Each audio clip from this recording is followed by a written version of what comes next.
Bonjour et bienvenue dans l'entreprise Panneau Découpe Service. Installée à Dompierre-sur-Yon, cette entreprise conçoit et fabrique des palettes, caisses et emballages en bois sur mesure pour des entreprises travaillant dans différents secteurs d'activité. Chaque année, PDS découpe ainsi 3000 m3 de panneaux agglomérés, OSB, médium ou contreplaqués et réalise un chiffre d'affaires de 1,8 million d'euros. Pour en parler, je rejoins tout de suite Florent Blanchard, son gérant. Bonjour Florent. Écoute, enchanté, on est ravis de venir découvrir ton entreprise. Donc on voit derrière nous PDS, Panneau Découpe Service. D'ailleurs, on en voit un exemple de ce que tu proposes ici. Alors justement, explique-nous comment est-ce qu'elle est née, cette entreprise, et quand? Tout à fait. Alors, donc moi j'ai créé la société Panneau Découpe Service en 2005. Okay. Au départ pour répondre à la demande spécifique d'un client qui avait besoin de panneaux agglomérés. D'accord, ok. Et donc à la suite de la satisfaction de ce premier client, on a continué à développer et à poursuivre sur un domaine un petit peu plus large qui est celui de l'emballage bois. Donc on est venu greffer à la partie panneau agglo une partie de fabrication de palettes en bois neuves. D'accord, alors toi avant la création de cette boîte, tu avais déjà été entrepreneur, tu avais déjà ça dans le sang ou c'était une première? Alors dans le sang, je ne sais pas, mais toujours est-il que j'étais effectivement animé par ça. C'est-à-dire qu'au sortir de mon DESS création d'entreprise, en fait, j'ai pas voulu être salarié. Okay. Donc j'ai repris de suite une entreprise dans la Vienne en 2001. Que j'ai ensuite revendu en 2009. Et entre-temps, j'avais créé la société Panneau Découpe Service donc pour répondre à la demande spécifique de ce client. D'accord, alors pourquoi être venu s'implanter ici particulièrement? Alors, je suis revenu donc sur la Vendée compte tenu du dynamisme du secteur et parce que j'avais déjà à la création de l'entreprise quasiment 65% de mes clients qui étaient vendéens. Je comprends. Et alors aujourd'hui, explique-nous donc qui sont tes clients et qu'est-ce que tu proposes justement?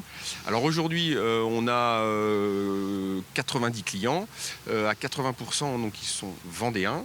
On travaille pour tout secteur d'activité différents, à savoir la cartonnerie, la fabrication de menuiserie, les fabricants de machines agricoles, les papetiers, les cartonniers. On touche vraiment beaucoup de secteurs d'activité et également, je dirais aussi, l'agroalimentaire. D'accord, donc toi tu proposes donc des panneaux, des caisses, explique-nous un petit peu tous ces types de produits-là. Donc le métier de panneau découpe service est scindé en deux. On a d'une part la découpe de panneaux agglomérés, c'est-à-dire que ce sont des panneaux que l'on vient découper à format pour les clients. Et la deuxième partie de panneau découpe service, c'est la fabrication d'emballage bois neuf. Alors, fabrication d'emballage bois neuf, on entend les palettes, les caisses, les palettes à dosseret.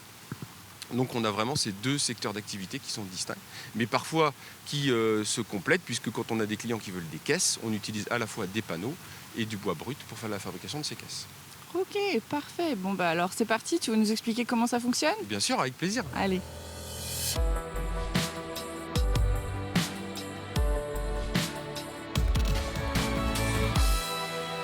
Ok, donc là on arrive dans la zone de stockage de ta matière première, le bois. Exactement. Alors quel type de bois et il vient d'où exactement? Alors on utilise principalement du bois résineux, donc du pin maritime, de l'épicéa par exemple. On utilise un petit peu de peuplier, mais ça se fait de plus en plus rare. Donc nos fournisseurs de matières premières sont principalement locaux. On travaille globalement avec 4 scieries et 3 sont vendéens. Ok.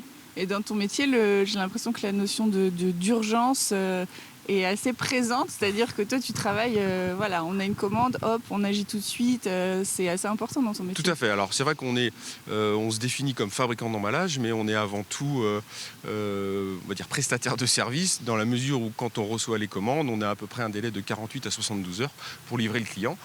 On n'a pas de carnet de commandes à 2 ou 3 semaines, c'est un choix que j'ai fait, ça évite également à mes gars d'avoir des choses redondantes à faire. Ouais. Donc on est vraiment sur le domaine de réactivité, sur le domaine de la réactivité et sur la prestation de service. Ouais. C'est vrai qu'on associe beaucoup la prestation de service à notre métier. On est fabricant d'emballage, mais on vient apporter des solutions en termes de délai à nos clients avant tout. Ok, très bien. Alors c'est parti, ça se passe dans l'atelier pour la suite? Exactement. On va voir ça. Ok, donc ça y est, on est dans l'atelier. Donc on voit déjà des exemples de produits finis que tu proposes. Alors explique-nous comment on fabrique tout ça. Donc là, on est plutôt sur la partie palette. Ouais. Donc ce sont des commandes, comme j'expliquais tout à l'heure, qu'on a reçues soit vendredi après-midi, soit ce matin, qui ont été mises en fabrication, en production dès le début de la matinée et qui vont être livrées cet après-midi. Donc en fait, sur ce type de palette, on est sur un produit spécifique, c'est-à-dire que le dessus de la palette, c'est un panneau aglo, puisque le client est un cartonnier. Voilà. Et il ne veut pas que ces plaques carton soient altérées par ce qu'on appelle le claire-voie d'une palette traditionnelle, c'est-à-dire les jours qu'il peut y avoir entre les planches. Voilà. Donc il privilégie ce qu'on appelle une palette plein bois, mais avec un plateau aglo dessus. D'accord. Ça, c'est une grande caisse. Donc ça, c'est aussi un exemple de produit qu'on fabrique. C'est une caisse qui va partir principalement sur la France. Alors il faut savoir, pour les caisses, on a aussi l'agrément, ce qu'on appelle NIMP 15. Donc c'est en fait une norme qui permet aux caisses de voyager à l'international. Puisqu'en fait le bois est traité, il est chauffé et ça évite la transmission des insectes en fait entre les pays et la transmission de maladies. D'accord. Et tu travailles sur un minimum au niveau des séries, je veux dire, tu ferais une petite, grande commande, parce que là on voit qu'il y en a quand même pas mal. Oui, alors là on n'a aucune limite de volume, on est plutôt axé nous sur la petite et moyenne série et la réactivité. C'est-à-dire qu'on peut recevoir par exemple des commandes de 100 palettes à 9 heures, mais ça va être 100 palettes dans 20 formats différents. Donc il va falloir sortir et fabriquer ces 100 palettes dans la matinée pour les livrer aux clients l'après-midi ou le lendemain matin. Ok, donc la découpe, ça se fait sur cette machine qu'on voit là. Donc ça, c'est ce qu'on appelle une scie à panneaux. Donc on charge les panneaux dans le convoyeur qui se dirige ensuite vers la table élévatrice. Et Johan, qui est au niveau de la commande numérique, va programmer ses découpes pour pouvoir optimiser son avoir sciage le moins de panneaux. pertes possible sur ce panneau. Exactement. D'accord. Vous êtes combien à travailler dans ton entreprise ? Donc nous sommes 6, voilà, avec la perspective d'un recrutement d'un opérateur supplémentaire dès le mois de mars-avril. D'accord. Le Jean-Philippe donc, là, est en train d'assembler donc, une palette dont on a reçu la commande ce matin. C'est une série de 4 palettes. Donc il positionne ses semelles. Il va positionner après le panneau dessus et finir l'assemblage par le clouage. Donc là on est sur la partie découpe, préparation de planches. C'est-à-dire que si on reçoit une commande, on va, comme je l'ai dit tout à l'heure, avoir par exemple 15 ou 20 palettes différentes à fabriquer. Donc là, on recoupe les planches à dimension. D'accord. Donc on positionne les planches après sur les palettes qui rentrent ensuite en fabrication, comme le poste qu'on voit là-bas. Avec des toutes petites palettes là, c'est ça ? Voilà, c'est des toutes petites palettes. Alors c'est vrai que sur ce genre de palettes, on n'est pas automatisé, puisqu'on a de petites séries, et donc le temps de réglage d'une machine prendrait plus de temps que de les fabriquer manuellement. Ok, je comprends. Donc pas de stockage pour toi, c'est fabriqué, pas de stockage, là, ça va partir tout à l'heure ? Voilà, exactement. Celles-là vont partir demain, mais on n'a pas de stockage de produits finis dans la mesure où les délais sont très courts. D'accord. Et alors dans cette partie-là de l'atelier, on fait autre chose ? Donc là, on fabrique le dessous de la semelle, c'est-à-dire qu'une fois que les planches ont été coupées à longueur, elles arrivent ici pour être fabriquées sur la machine, ce qu'on appelle la machine à semelle. C'est ce qui va constituer le dessous de la palette pour pouvoir ensuite prendre la palette avec un transpalette ou un chariot élévateur. Ok, d'accord. Ouais, c'est vraiment du sur-mesure. On imagine du sur-mesure, on est sur des séries de... Qu'une palette, c'est assez classique, mais finalement, effectivement, selon ce qu'on a à transporter, pour toi, ça induit différents produits différents. Ça a une gamme de combien de produits différents ? Alors nous, pour aujourd'hui, on est à peu près, en comptabilisant tous les clients, on a à peu près 19 000 références de palettes. Ah oui ? Voilà. Ok. Effectivement, on n'imagine pas. Voilà, 19 000 références de palettes et tous les mois, on a entre 15 et 20 références qui s'ajoutent à cette gamme déjà assez étendue. Existante. Voilà. Sachant qu'il y a des palettes qu'on a fait par exemple il y a 6 ans, on a répertorié le format, mais ce sont des formats qui ne vont peut-être jamais revenir. Okay. Donc on s'adapte vraiment à la demande du client et au quotidien de ce que demande le client. Je comprends. Bon, maintenant on va aller discuter ensemble de l'avenir de PDS.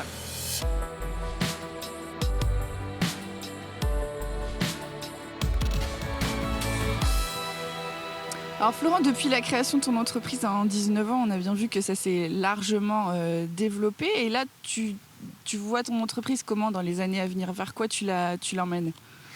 Alors, donc on va poursuivre le développement sur une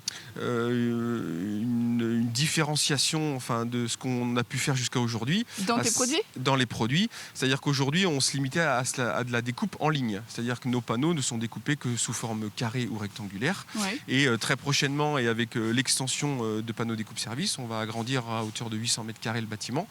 On va rentrer donc un centre d'usinage qui va nous permettre de faire des formes arrondies, de faire des rainures, de faire des perçages, de façon à rentrer un petit peu dans l'univers de l'usinage du panneau et non plus simplement de la découpe du panneau. D'accord, ok. Et je crois que tu es aussi assez engagé au niveau de la démarche RSE. On le voit peut-être derrière nous, mais il y a 2 énormes panneaux solaires. Ouais. Donc ça te permet d'être carrément autonome, complètement donc autonome on a effectivement en énergie. Depuis 5 ans, alors pour le premier panneau, on a investi donc, il y a 5 ans dans ce tracker solaire, donc qui fait 117 mètres carrés et qui produit donc à lui seul 25 kW. Donc on en a un deuxième qui est devant les bureaux. Et donc l'utilisation de ces 2 panneaux, alors bien sûr quand il fait beau, nous permet d'être quasiment autonome à hauteur de 95% dans l'utilisation de nos machines. C'est-à-dire qu'en fait l'électricité, c'est de l'autoconsommation. On ne revend pas aujourd'hui en fait le surplus de la production. Mmh. On utilise tout ce qu'on peut utiliser en termes de capacité de production des trackers. D'accord. Et alors tout ce qui est chutes de bois, alors ça s'est réutilisé, qu'est-ce que tu en fais ? Alors c'est pareil pour les chutes de bois. Donc les chutes de bois sont stockées là-bas sur le parc et après repartent chez un fabricant de panneaux, c'est-à-dire qu'on est en cercle vertueux.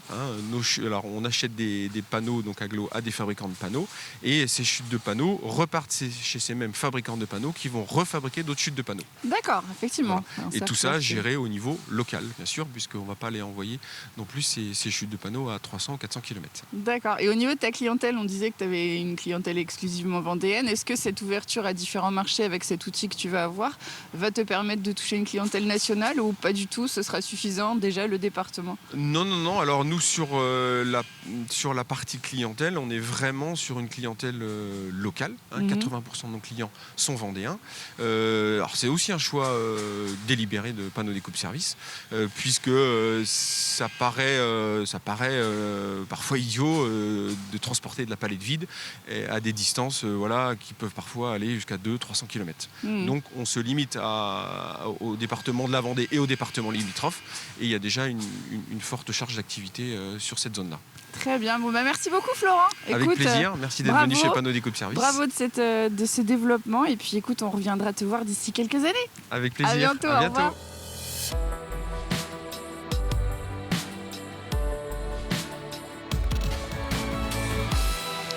À la base, Panneaux Découpe-Service a été créé pour répondre à la demande d'un seul client. Comme vous pouvez le voir, cette entreprise s'est depuis largement développée. La démarche RSE est également très importante pour Florent Blanchard. Depuis plusieurs années, il réalise une campagne de replantation forestière en replantant 250 arbres et 300 mètres de haies bocagères sur le département de la Vendée, ce qui lui permet de compenser 1 an d'émissions de carbone. Merci beaucoup et à la semaine prochaine pour un prochain Mageco.